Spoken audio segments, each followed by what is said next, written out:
Hi, I'm Johanne at Nichols, and I was an E-Center paid student intern this summer. I'm a junior at UNH in the Peter T. Paul College of Business and Economics, and I'm currently studying finance and economics. And I worked for the startup Auris BioEnergy based out of Cambridge, Massachusetts. And I was their project coordinator this summer, but I also ended up doing a lot of different things. And kind of a little bit about Auris. It's a startup based out of MIT Sloan School, and they're really trying to build the next generation of biodiesel manufacturing plants, so kind of buying up old plants as well as creating some new, and really embracing a vertical approach with growing their own feedstock. So they're really growing non-energy, energy crop oils for non-edible, so there's no food versus fuel issue. And competitors in the industry aren't doing that, and there's a huge feedstock shortage in the industry right now. And so kind of some industry fundamentals.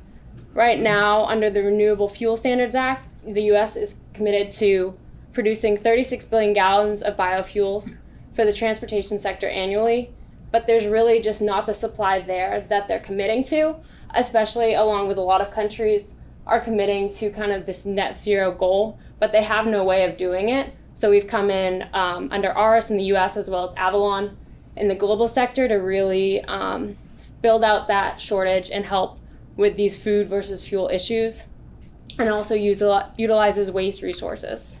And so you can kind of see that it can meet those net zero goals with this image here. And kind of lessons I learned from an entrepreneur. It's really more reliable for him.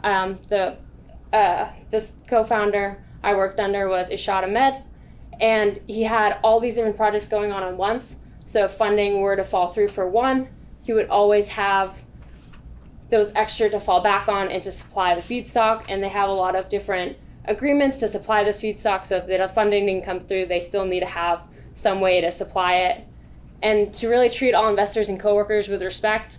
There are definitely some people on the team that didn't really make sense logically to be there, but there are those personal sides and why they may have helped with this project for years now, and this is kind of a way to let them be part of the team.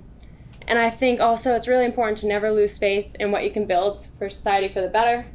The entrepreneur I worked for had really had this business plan for decades, but now with an energy crisis and really skyrocketing energy prices across the map, it was timely and it works now, and it's more profitable now than it has been the whole time he's had this idea. So it was a really exciting time to join the team because it made the most sense now, and when they're buying up these plants, they can actually be profitable and be brought back to life. A plant I worked on, we had a purchase agreement for one in Illinois, and they've been trying to fundraise for that, so I got to work on these different basically fundraising projects. And I went to Denmark this summer to visit family, but I was still looking at diesel prices because he said, when you go, you can go, but you better send me a picture. So that's the picture I took for him. And I was like standing on the side of the road.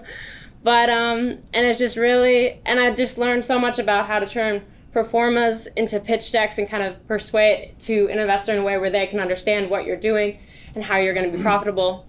And I designed a whole website for one of their subsidiaries. You can find it at ibiorefineries.com, and built out a logo for them as well. And I really learned about different capital sources, such as the security token that they were raising.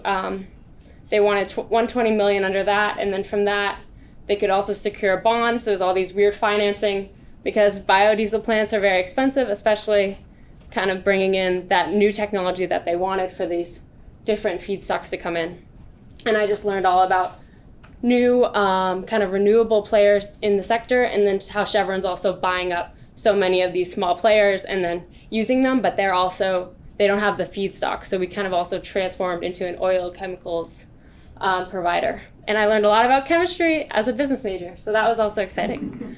So I just want to thank you so much for your support. I learned so much in this 10-week program. I have a few more weeks to go because I took a vacation, but I'm getting there, and so thank you so much.